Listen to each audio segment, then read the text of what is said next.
Hey guys, so I'm doing this video following a TikTok video that I did about people that have been in long relationships, aren't named on the property, relationship comes to an end and they have to walk away with nothing. And the purpose of doing this video is to try and give you some suggestions of what you can do prior to the event, okay? So if you meet somebody and move in with them and it's their house, obviously, you're probably going to be contributing towards the bills, maybe even paying towards the mortgage, essentially. And in the early days, you're not going to want to make too many demands, I would have thought, because even if you rent a property, you're going to be paying bills and you're going to be paying rent, etc.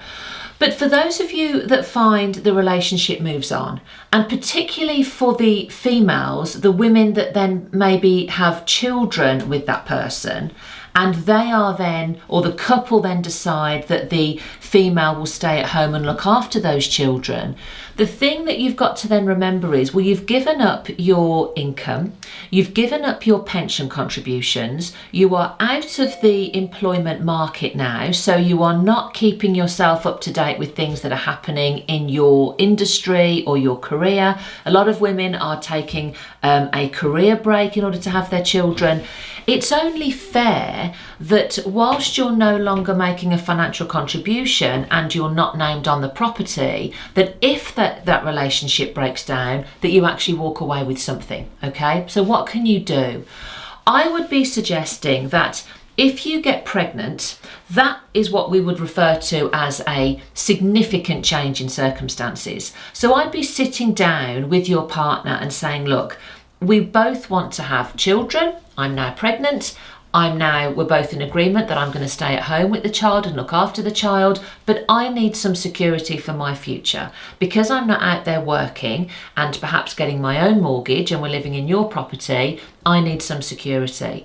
And you might want to think about entering into a tenants in common arrangement, a deed of trust arrangement, whereby if the relationship breaks down, even though you're not named on the property, you're going to acquire a percentage of it. So that's the first thing I would think about. And you might want to start with 20 or 30%. Again, all depends on length of the relationship and what the circumstances are. The longer that relationship goes on, I would then be pushing for more of a 50-50 divide. Okay, so you still, you haven't broken up, the relationship is still happy, but you are just protecting your future. So then I would be looking to change the deed of trust or the tenants in common arrangement so that you're holding closer to a 50-50% share. Now, the person who owns the property might say, well, that's not fair because I paid the deposit, the mortgage is in my name, and when you moved into the property, it was already valued at, I don't know, 100,000 or 200,000 with no mortgage on it. We can reflect that in the deed of trust because sometimes these relationships, they break down after 20 years and it's really unfair for the person who isn't named on the property to then walk away with nothing. So we could do a deed of trust that says in the event the relationship breaks down, the person who owns the property, they can take their 100,000 or their 200,000, whatever that property was valued at the time the relationship began, and then what the property is valued at when the relationship breaks down, if it breaks down, will be what's divided. So let's say we say that the property was worth 100,000 when the relationship began. When the relationship ends, it's worth 400,000. We're only going to be arguing about the 300,000. All right. So that's what we would put in the deed of trust. We would subtract what it was worth when the relationship started, and we'd only be dividing the growth in equity during the relationship. The other thing that you can do, of course, is be added to the mortgage. Now, sometimes a lot of people aren't added to the mortgage because they do have a bad credit rating or there's other reasons why they can't be added to the mortgage.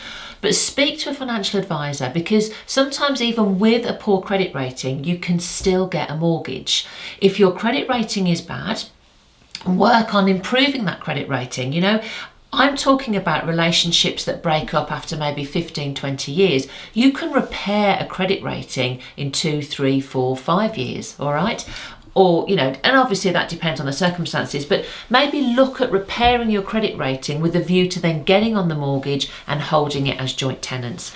Because it's absolutely heartbreaking for me when I have to tell somebody who's maybe made all these contributions by way of, you know, helping out with the mortgage, paying all the bills, taking time off work to raise the children, and then the relationship breaks down and they walk away with nothing.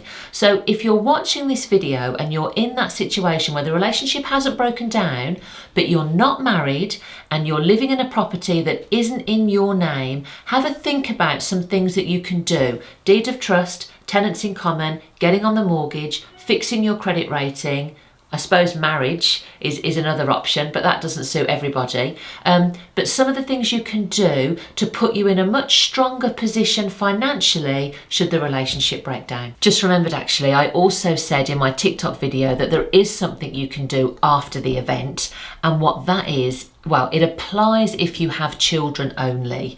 So if you don't have children, this won't apply. But if you have children, the relationship breaks down, you're not named on the property, you can make a financial application via the children. So it's called a Schedule 1 application. You can ask your ex-partner to help you financially rehouse the children, because obviously you're not entitled to anything from the house until such time as the youngest is aged 18. Now, obviously that's only going to apply if the children are going to be living with you. But sorry, I did forget to mention that in the main part of the video.